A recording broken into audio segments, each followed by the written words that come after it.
আগামী দিন আগামী বছরের ফেব্রুয়ারি মাসে অলরেডি জাতীয় নির্বাচনের তফসিল ঘোষণা করা হয়েছে। আপনারা দেখেছেন, কোনো বাংলাদেশের যদি বিপর্যয় না ঘটে, বাংলাদেশ যদি তার স্বাভাবিক গতিতে চলে, তাহলে আগামী ফেব্রুয়ারি মাসে ত্রয়োদশ জাতীয় সংসদ নির্বাচন বাংলাদেশে অনুষ্ঠিত হবে। এদেশের জনপ্রিয় দল হিসেবে বহুবার বাংলাদেশ জাতীয়তাবাদী দল বাংলাদেশের ক্ষমতায় এসেছে, মানুষের সেবা করার দায়িত্ব পেয়েছে।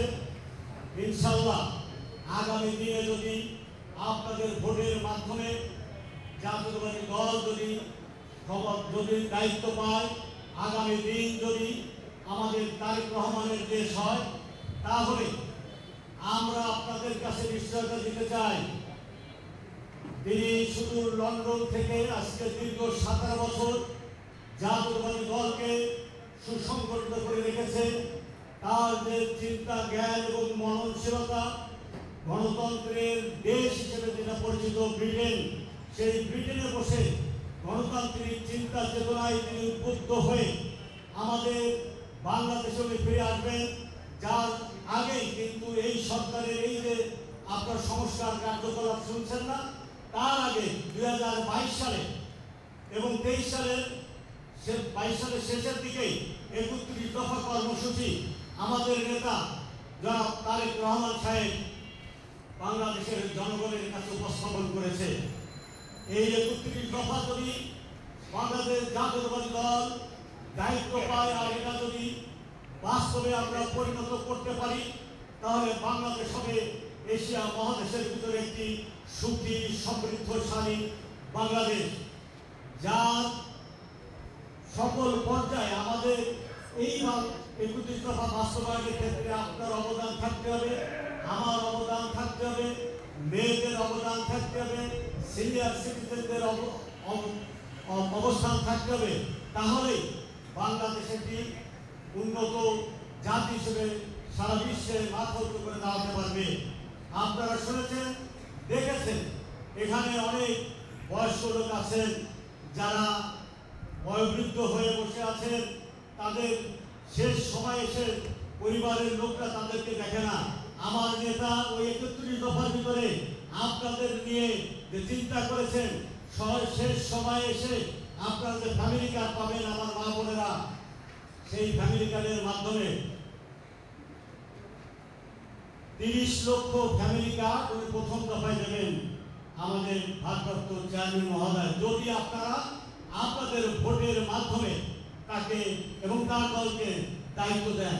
উনি ক্ষমতা বলতে চান না, যে দায়িত্ব সেবক হয়ে বাংলাদেশের মানুষের সেবা করতে চান, ক্ষমতা নিয়ে ক্ষমতা দেখাতে চান না।